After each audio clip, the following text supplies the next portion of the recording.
Hello viewers, আসসালামু আলাইকুম। DI টেকনিকের পক্ষ থেকে আপনাদেরকে জানাচ্ছি স্বাগতম। আমি শিহাব। আমরা বুটস্ট্র্যাপ নিয়ে আলোচনা করছিলাম।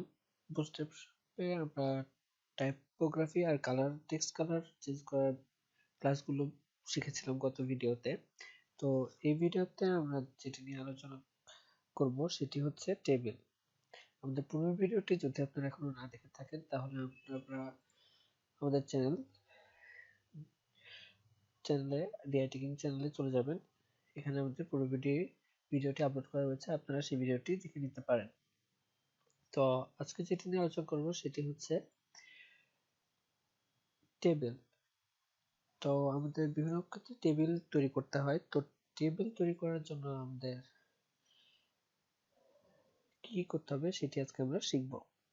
তো আমি এখানে টেবিল একটি ক্রিয়েট করে রেখেছি।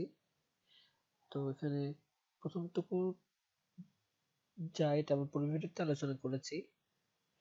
তো এটা আমি আর আলোচনা করছি না, আমি বডি থেকে আলোচনা করছি। এখানে বডির পরে একটি ডিভ ক্লাস নিয়েছি। ডিভ ক্লাসের কন্টেনার আর কন্টেনার ফ্লুইডের পার্থক্য আমি গত ভিডিওতে বলেছি। তো এরপরে একটি h2 ট্যাগ নিয়েছি, তার মধ্যে বেসিক টেবিল, যেহেতু আমরা টেবিল সম্পর্কে আলোচনা করব।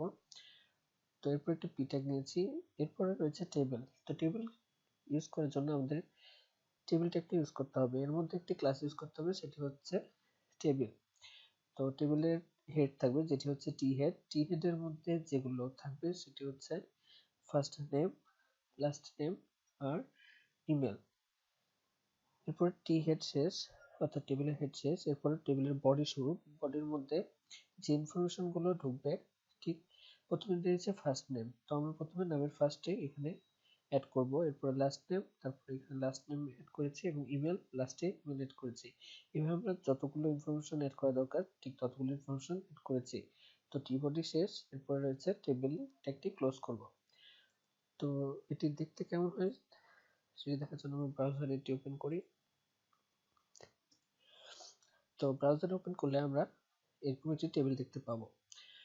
তো এই টেবিলে বিভিন্ন ধরনের চেঞ্জ করা যায়, সেটি করার জন্য আমরা বিভিন্ন ক্লাস ইউজ করব, আর এই ক্লাসটি এখানে আমরা লিখব। তো টেবিলে যদি আমরা বর্ডার চাই তাহলে আমরা এখানে যে ক্লাসটি ইউজ করব সেটি হচ্ছে টেবিল হাইপেন বর্ডার। টেবিলে যদি বর্ডার রাখতে চাই তাহলে এটি টেবিল ক্রিয়েট হবে। টেবিলটি কেমন হবে? টেবিলটি হবে বর্ডার থাকবে। তো এটি যদি এখন আমরা রিফ্রেশ করি, দেখুন চার সাইডে একটি বর্ডার তৈরি হয়ে গিয়েছে। এরপরে কিন্তু যদি আমরা একটু বর্ডার লেস করতে চাই তাহলে কি করব? তাহলে আমরা এখানে বর্ডার লেস লিখে দিব।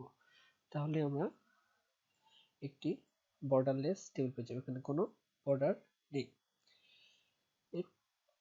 এরপরে টেবিলটি যদি আমরা স্ট্রাইপ করতে চাই, একটু ডিজাইন করতে চাই স্ট্রাইপ আকারে, তো সেক্ষেত্রে কি লিখবো? এখানে স্ট্রাইপ, টেবিলতে স্ট্রাইপ থাকবে। তো দেখুন এটি স্ট্রাইপ করা হয়েছে, কিছু প্রথমটি গাঢ়, তারপরে হোয়াইট, তারপরটি আবার একটু গ্রে কালার, তারপরে যদি আরেকটা থাকতো তাহলে সেটি হচ্ছে হোয়াইট। তো এটি হচ্ছে স্ট্রাইপ করা। যদি আমরা টেবিলটি মাউস নিয়ে হোভার করতে চাই, যেখানে মাউস দিলে এটি হোভার হবে, তাহলে সেই ক্ষেত্রে আমরা কি ইউজ করব? সেই ক্ষেত্রে আমরা এখানে ইউজ করব সেটি হচ্ছে টেবিল হোভার। টেবিল থাকবে, টেবিলটা কেমন হবে? হোভার হবে। তাহলে হোভার করার জন্য আমরা জাস্ট টেবিল হোভার। যদি আমরা সেভ করি, দেখুন আমি যদি এখানে হোভার করি তাহলে এটি হোভার হচ্ছে।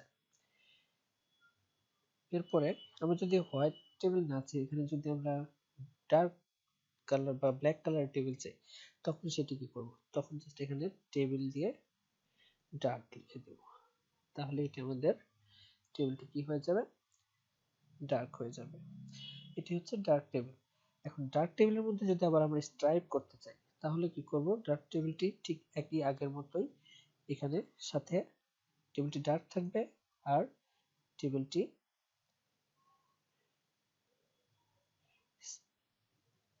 স্ট্রাইপড হবে। তাহলে এটি যদি আমরা রিফ্রেশ করি, দেখুন ডার্ক হয়েছে, পাশাপাশি এটি স্ট্রাইপও হয়ে গিয়েছে। এরপরে আমরা টেবিলটি যদি এক এক রো এক এক কালারের করতে চাই, সেক্ষেত্রে আমরা কি করব?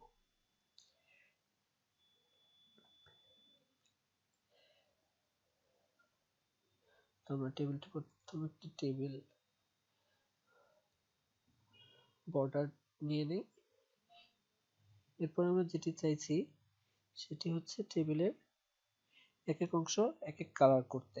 তো সেটি করার জন্য আমরা এখানে টেবিলের রোতে এক এক রো এক এক কালার করব। তার জন্য রো এর মধ্যে আমরা ক্লাস ইউজ করব, সেটি হচ্ছে কালার টেবিল। এটা আমরা যে কালারটি করতে চাই সেটি লিখব। প্রাইমারি, সাপোজ এটা প্রাইমারি। পরের রো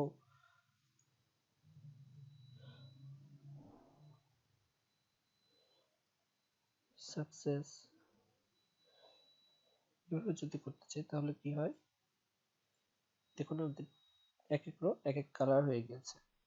তো এটি যদি আমরা বিভিন্ন টেবিল বিভিন্ন কালার করতে চাই, এটি আমরা ইউজ করতে পারবো।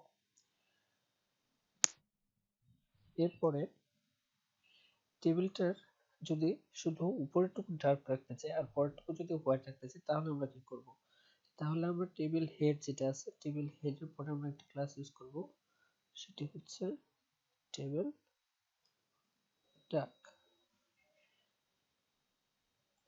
তখন আমরা এই ক্লাসটি বাদ দিয়ে দিব।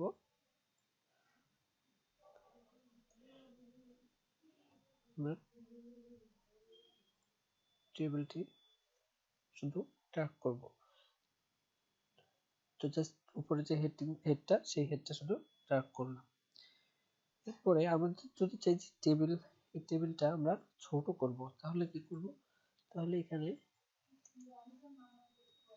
পাশে টেবিলটা ছোট এসএম তে ছোট লিখব, এসএম তে স্মল সাইজ। তাহলে এটা টেবিলটা দেখুন স্মল হয়ে গেল। আগে যত মোটা মোটা রো ছিল, এখন তার থেকে রোগুলো চিকন হয়ে গেছে। এরপরে আমাদের যেটি রয়েছে সেটি হচ্ছে রেসপন্সিভ। এটি যদি আমরা রেসপন্সিভ টেবিল করতে চাই তাহলে কি করব? তাহলে আমরা যেটি ইউজ করব তার জন্য কমেন্ট আউট করে দিলাম। এর জন্য আমরা জাস্ট উপরে যে টেবিলটা আমরা একটি ডিভের মধ্যে রাখবো এবং ডিভে একটি ক্লাস ইউজ করব, সেটি হচ্ছে টেবিল রেসপন্সিভ। যদি এটি করি তাহলে আমরা একটি রেসপন্সিভ টেবিল পেয়ে যাব। তাহলে এটি রিফ্রেশ করি, এটি একটি রেসপন্সিভ টেবিল। রেসপন্সিভ টেবিলকে আমরা একটি ডিভাইস অনুযায়ী টেবিলটি ছোট বড় হবে। আমরা যদি কম্পার করতে চাই তাহলে এটি দেখুন টেবিলটি নড়াচড়া করতে হচ্ছে। এটি হচ্ছে আমাদের রেসপন্সিভ। রেসপন্সিভ অ্যাকচুয়ালি ডিটেইলস সম্পর্কে আমরা জানবো কিছুক্ষণ পরেই। তো টেবিল সম্পর্কে আমাদের আলোচনা ছিল এতটুকুই। যদি আপনাদের কোথাও বুঝতে সমস্যা হয়ে থাকে তাহলে আমাদের ভিডিওতে কমেন্ট করুন। আর আপনারা আমাদের চ্যানেলটিতে যদি এখনো সাবস্ক্রাইব করে না থাকেন তাহলে এখনো সাবস্ক্রাইব করে ফেলুন। আমরা আপনাদের পরবর্তী ভিডিও নিয়ে আপনাদের সামনে আসছি। সে পর্যন্ত ভালো থাকবেন। ধন্যবাদ।